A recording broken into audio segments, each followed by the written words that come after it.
I've taken imaging making by computer AI. Okay, so I'm using generative AI to create images, to create pictures. That's my new hobby. Who say you cannot teach old dogs new tricks? Okay. So you see that this Samson is what the computer AI and I came up with. Okay, from just prompt on the computer. That, what do you think Samson looks like, and what is that? So, and for the rest of this sermon, you will see that a lot of images that the AI and I come up with, which are quite interesting. Okay, so that is a new hobby, okay, which is interesting because then I don't have to have so much trouble looking for images for my sermons. I can create them. Okay, and today's sermon is on Samson. Okay, Samson's saga. Divine strength meets human frailty. And this is from the book of Judges, chapter 13 to 16. So, if you want to later on go back and read on the story of Samson. Okay? And as I say, the computer AI and I, we are having fun. So this is how we think Samson will look like. Okay? And this is how we use the AI to produce Samson, how Disney will look at him, and how Pixar will look at him. So not quite cute, isn't it? Our version of Samson. I don't know how real Samson looks like. When I go to heaven, I'll see him. But this one looks cute. We can actually create the Disney version of Samson and the Pixar version of Samson. Okay. But we are talking about the book of Judges. Okay.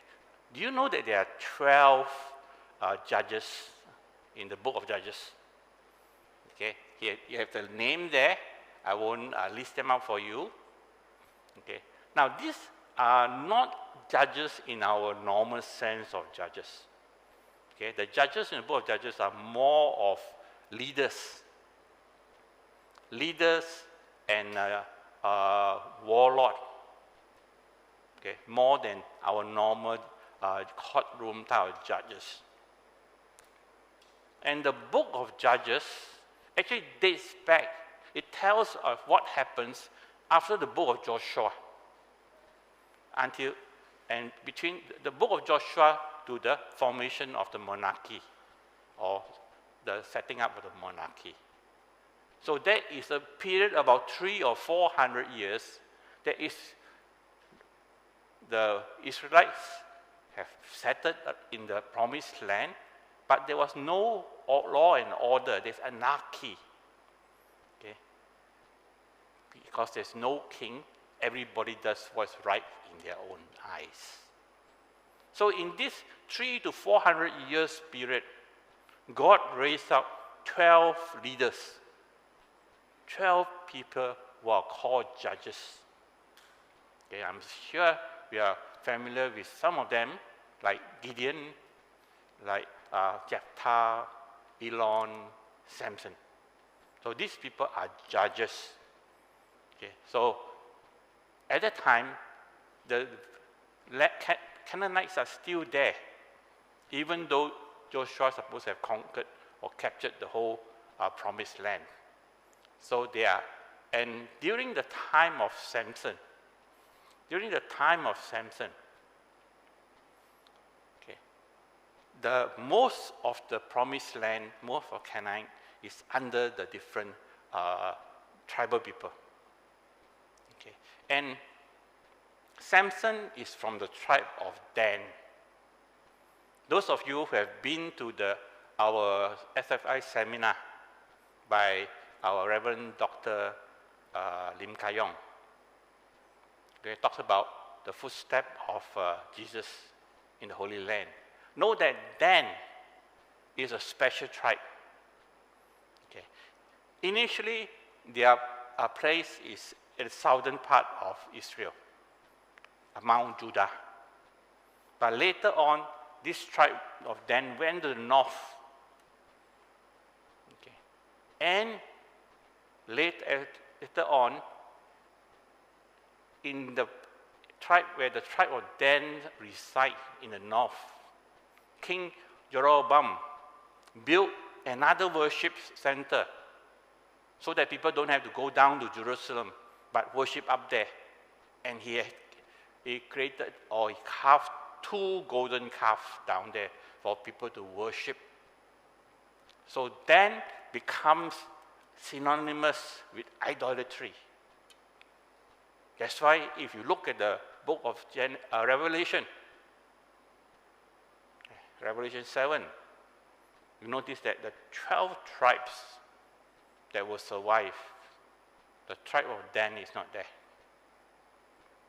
Yeah, the tribe becomes so horrible that God literally wiped them off the surface of the earth. Okay. And the root of them can be traced down. Okay. That Samson is actually from the tribe of Dan. Okay. Keep that in mind as you look at the life of Samson, the life and calling of Samson. Okay, these are the 4 things I will touch on. Samson's character, weakness, and downfall, true strength and redemption in God. And finally, I'll end with what are some of the lessons we can learn from Samson.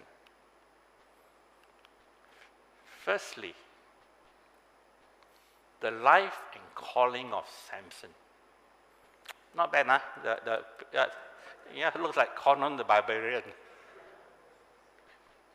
The calling of Samson. Okay, the story starts very normally.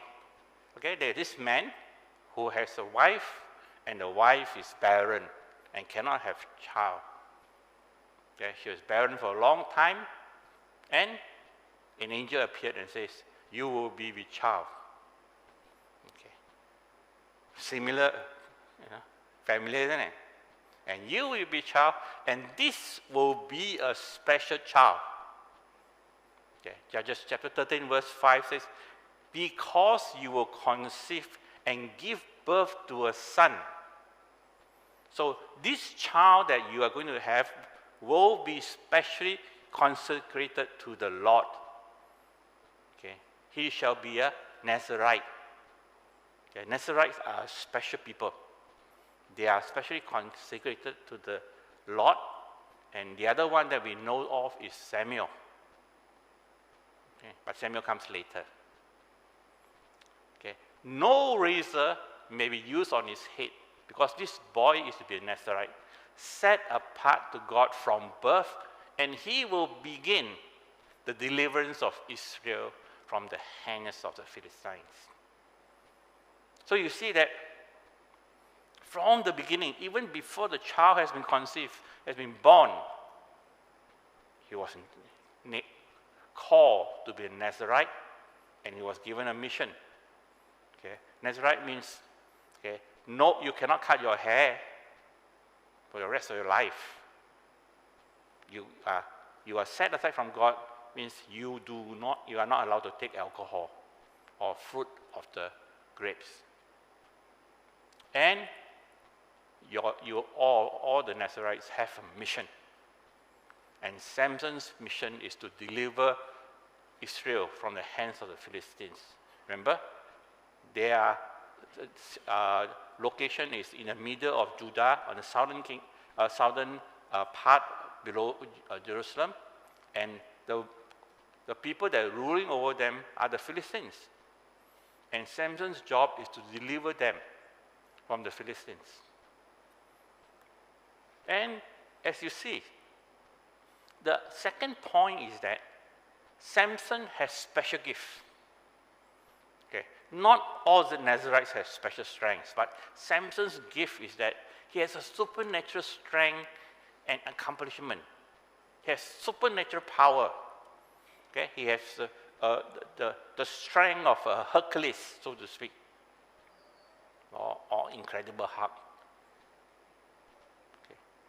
In Judges 14, verse 6, it shows that the Spirit of the Lord came upon him in power. You notice that every time there's an incident and when he needs to use his strength, the Spirit of the Lord came upon him and he tore a lion apart with his bare hand as he might have torn a young goat. Imagine the strength that he tear the lion apart. Okay. And he told neither his father or mother that what they had done.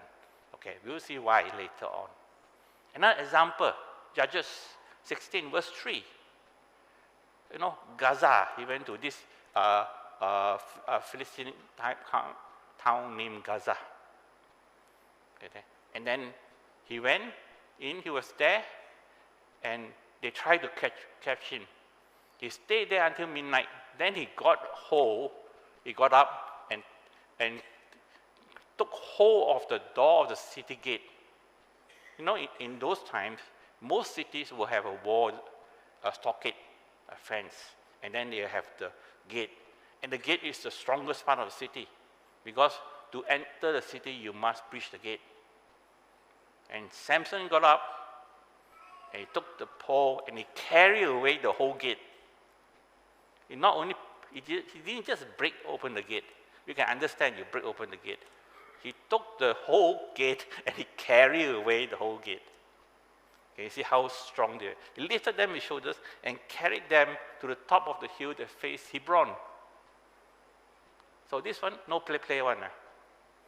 Okay, he is strong. And then another illustration comes in chapter 15, verse 14 to 15. Okay, and when he approached, the Philistines came towards him shouting, and the Spirit of the Lord came upon him. The ropes on his arm become like char flux, and the bindings dropped to his hands. And finding a fresh jawbone of a donkey, he grabbed it and struck down 1,000 men. Okay, that's the strength of Samson, that he can kill 1,000 men with the jawbone of a donkey. And I hope the donkey is not attached to the jawbone, but I don't think so. But he is strong. Okay.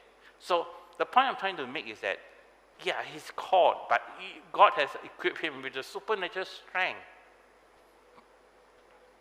So let's look at his character, his character weakness and his downfall. Because you want to understand who is this Samson. Okay. And God, you know that he is living in a period where the Philistines are controlling the country. And the Israelites are living under the control of this. So they got this man called Samson, who is supposed to be a Nazarite, so everybody knows him. Okay, but what type of person he is. And we can get a good info in chapter 14. Okay. He says that Samson went down to Timnah. Timnah is actually a Philistine area. And he saw a young Philistine woman. When he returned, he said to his father and mother, I've seen a Philistine woman in Timnah. Now get her for me as my wife. Okay. Isn't that sounds a bit odd, isn't it? He went, instead of looking for a nice Jewish girl, he went all the way to the Philistine area, it says, now, I want this woman as my wife. And his father and mother says, isn't there acceptable woman among your relatives or among all our people?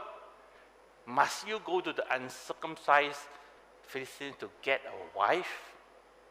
But Samson says, get her for me. She's the right one for me. Okay. I mean, if you understand the culture at that time, the one who arranged marriages are the parents. Okay? Romance, marrying for love is a 20th century invention. At that time, the parents tell you, you marry this, you marry. No argument.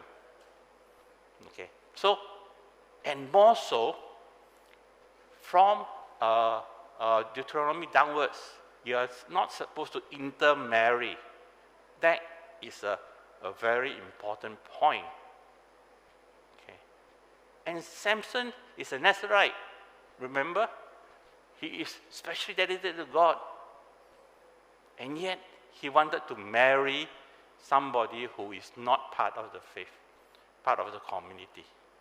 So you see that Samson doesn't take his vow very seriously. So he wants to marry this girl. Okay, so as you go on, you find that there is a long story which is quite interesting. As the father, and mother went with him to talk to the girl's parents about the marriage. The first time when she went to Timnah, he saw a lion, and he tore the lion apart. Yeah. So the second time he went with his parents, on the way, they saw the carcass of the lion. But a hive of bees have made their home inside the carcass of the lion. And the parents must have walked ahead, so Samson saw that, and he put his hand in, he took the honey, and ate it, and it's sweet. So it's very nice, so he took some and gave it to the parents, and parents ate it. But he didn't tell the parents where did it come from. That's cool, isn't it? You got honey, you want to share with your parents, very nice. But what we do not realize is that as a Nazarite, he cannot touch anything unclean, especially dead bodies. Okay. And somebody says, oh, dead bodies means human bodies. But some interpretation say that even animals' bodies. So you see Samson taking honey from the dead lion's body, rotting carcass, and then taking, oh, very sweet, daddy, mommy, you want some or not? Okay. So you see his respect that he has. So they went to talk to this Philistine family, and the parents agree, so they decide to have a wedding there and then. Okay. Chapter 14, verse 10 to 20 talks about the wedding. So it's a 7-day wedding. Okay, very traditional wedding. So we do not know. The Bible doesn't say whether he drinks alcohol or not. Okay, but the way he behaved, it may be that he'd been drinking alcohol. Because on the 4th day of the wedding, he says, he become very boastful and says, the part of the wedding tradition is that they gave him 30 young men to accompany him and bachelor's party, so to speak. And he boasts to them and says, I will give you a riddle. Okay? If you can answer this riddle, I will give each of you a new set of clothes. And the riddle is that out of the eater, something to eat.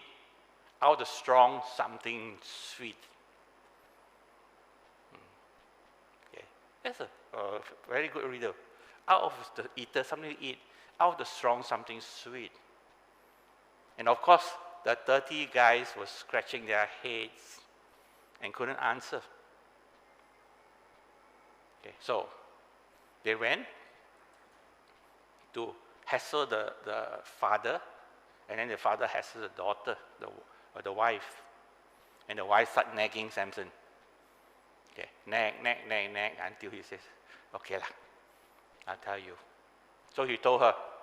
So the bride went and whispered to the 30 men, and they came to Samson and says, oh, we have the answer to your riddle. What is sweeter than honey? What is stronger than a lion?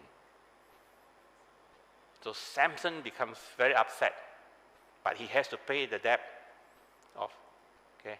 So he went out in the town, the Philistine town, and he mugged 30 young guys. He literally mugged them and stole their clothes. And he goes back and says, hey, there, 30 full clothes. Now, this is the hero we're talking about, Like, that boasts and then go out and mug people. Okay. I think God has a sense of humor when he chose all his heroes. So, and then Samson again threw a tantrum, so he went off. And when he went off, the wedding is still there. And according to ancient Near East tradition, the wife still had to get married. So they married a man who was there in the party. So they married off the wife.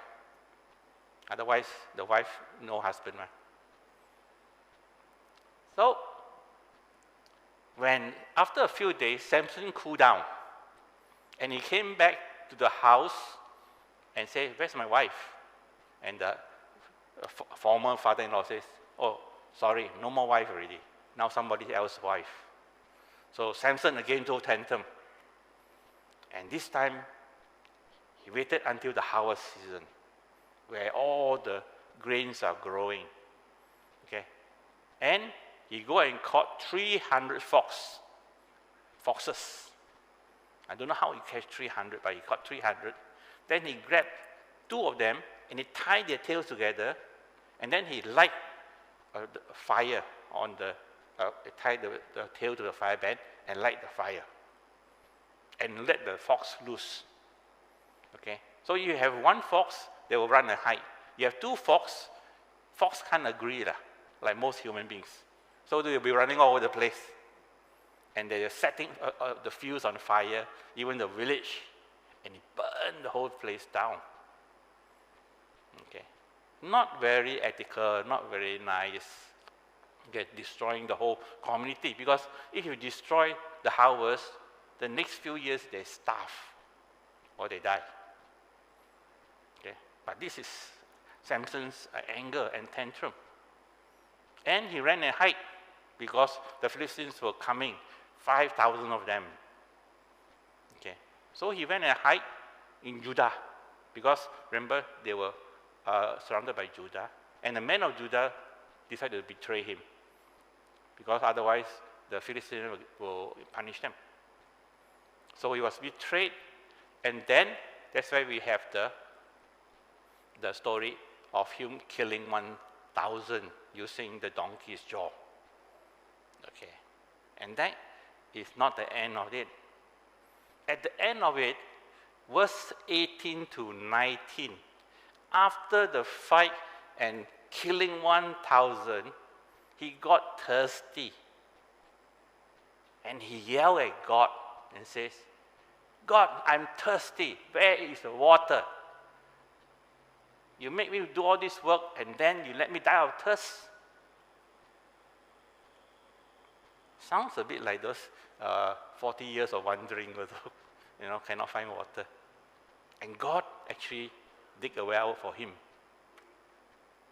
So you see that the story is interesting, but it shows that there are a lot of character flaws: pride, impatience, abuse of the good strength, entitlement, and a spoiled only child. So you see that the hero that we are supposed to learn from is a flawed human being, is a flawed person. Okay. And in this study by Butler, he says, the Holy Spirit, the Spirit came upon Samson more than upon any of the judges, with the least effect.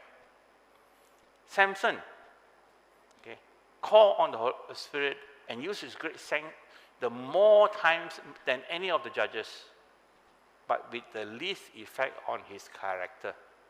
Okay, you find that many other judges change, like Gideon and all that. They change when they receive the Spirit, but not Samson. Okay, so what else can we learn on that?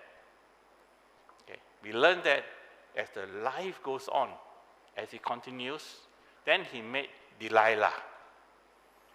Okay, I'm sure you're all familiar with the story of Delilah. Okay, Samson and Delilah. Okay, now, have you seen this movie, Samson and Delilah? It's a 1949 movie.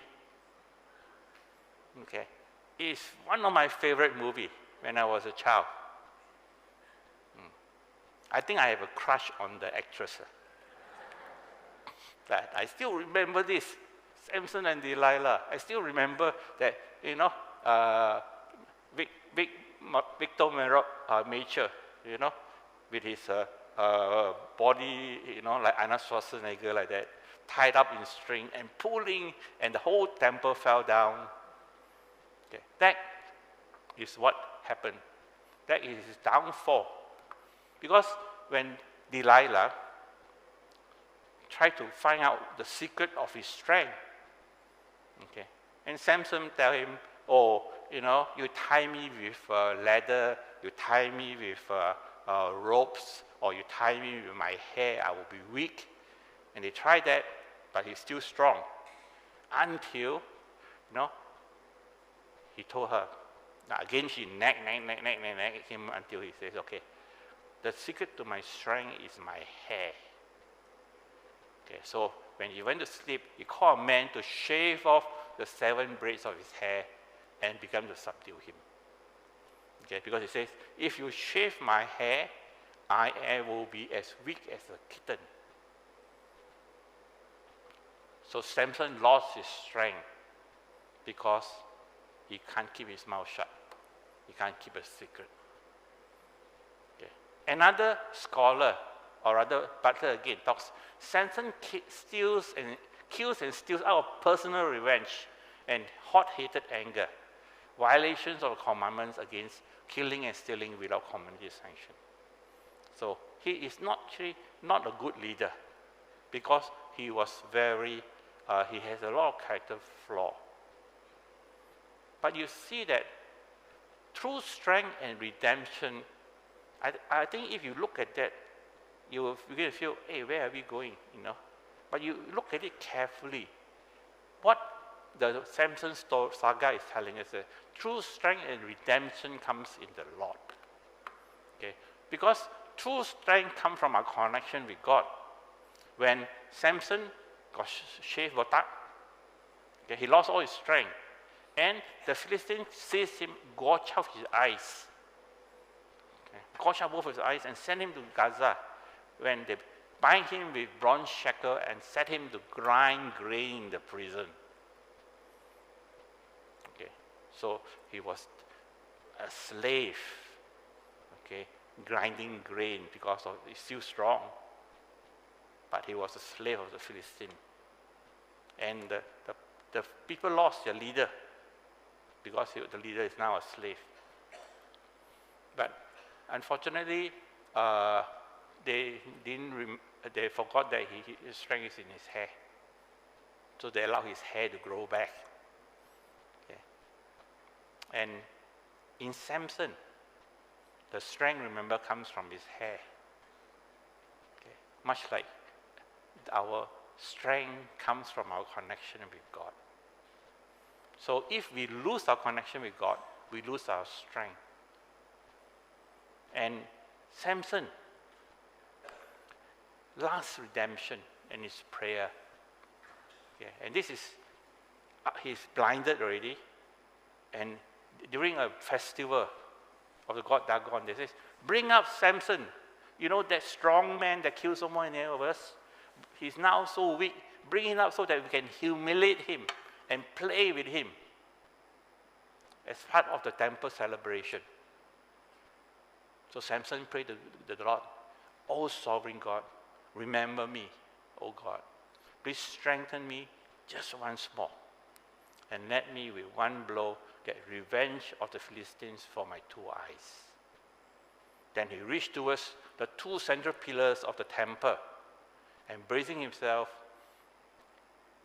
he says, "Let me die." And he pulled it down. And he is actually in the foundation. He put down the 2 foundation pillars. The whole temple collapsed. And down came the temple on the rulers and people in it. Thus he killed many more than when he died than while he had lived. So his redemption in killing more, on killing the Philistines, come with his death. And the third point you get our connection comes from God, our redemption comes from God, and God's strength makes us perfect in our weakness. Okay. Coming back to Paul, who says that in 2 Corinthians, he said to me, my grace is sufficient to you, for my power is made perfect in weakness. Therefore, I will boast all the more gladly about my weakness, so that God's power may rest on me. And I believe that Samson learned his lesson, that his strength is dependent on God, and his greatest moment comes when he's most weak. And I think that for us, we also learn that our strength and our gifting and all come from God, and we depend on him most from when we are weak. Just 3 lessons that we learn. The importance of using our God-given talents wisely. The importance of using our God-given talents wisely. Remember the parable of the talents? Okay, a man was going on a journey, and he said to his servant, okay, here you are, 5 talents. Do what you see what you can get. Here you are 2, and here are 1. So the 5 invested and get 5 in return. The 2 invested, get 2 in return. 1 scared, dig a hole in the ground, and then got only nothing in return. And it's very interesting to note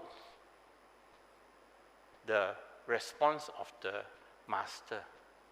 The master said to the one that he didn't invest, he says, you wicked and lazy servant. So you knew I harvested where I have not sowed, and gathered where I have not scattered seed.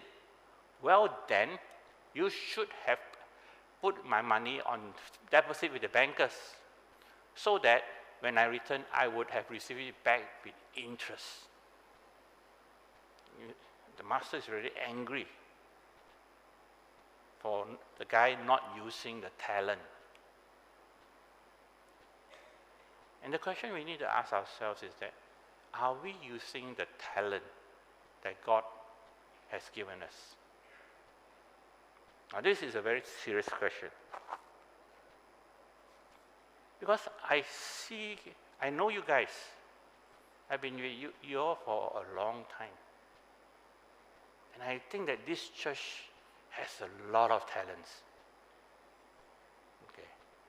You can find that all the spiritual gifts, the types of spiritual gifts that's listed in Corinthians, in Philippians and all that, are present in this church.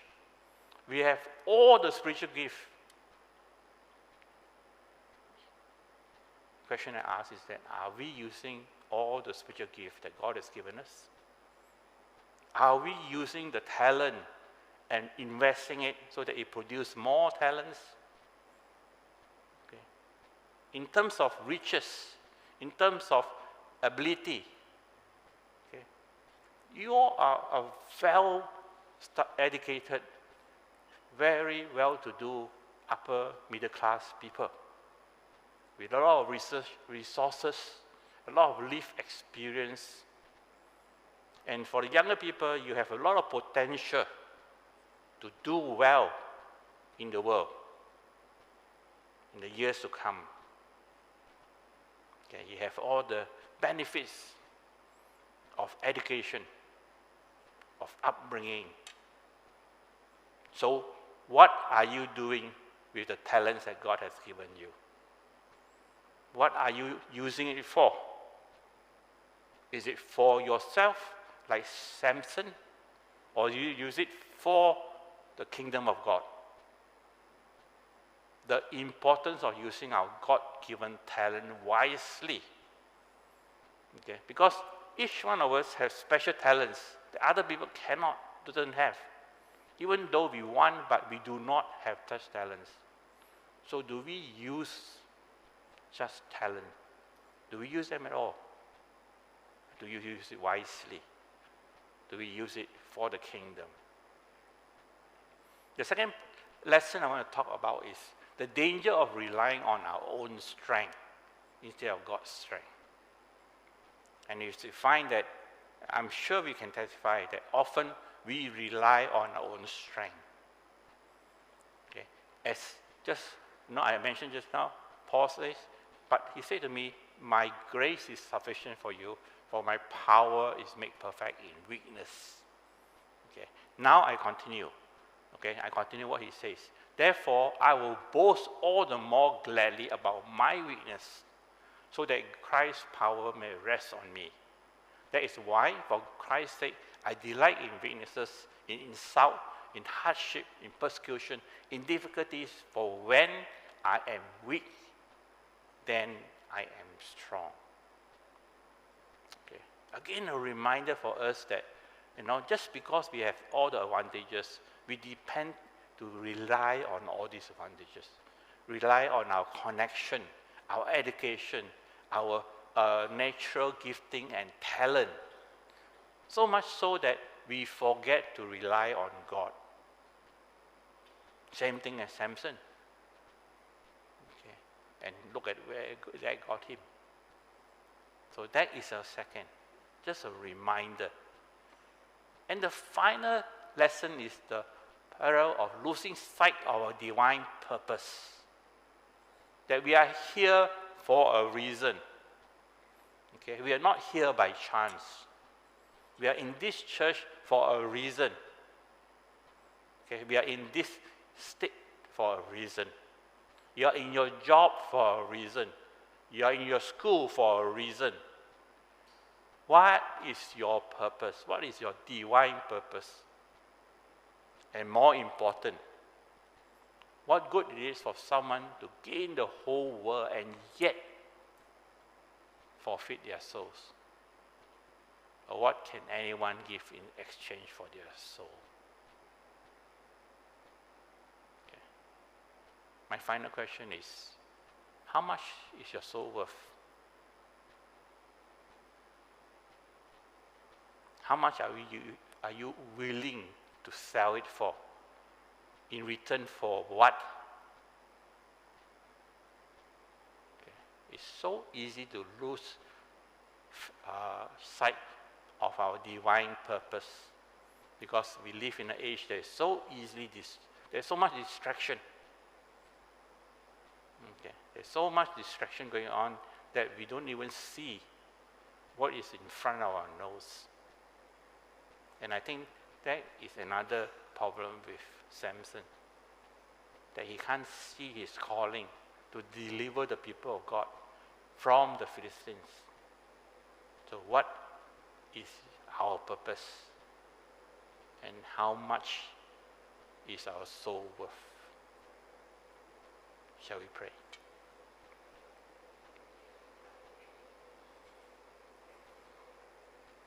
Father, we just want to thank you for this time, Lord. Thank you for this reminder from the life of Samson of how we must remember to use our gift wisely.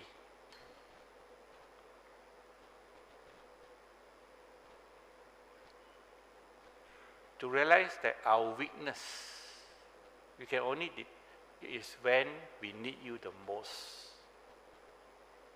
And mostly the worth of our soul.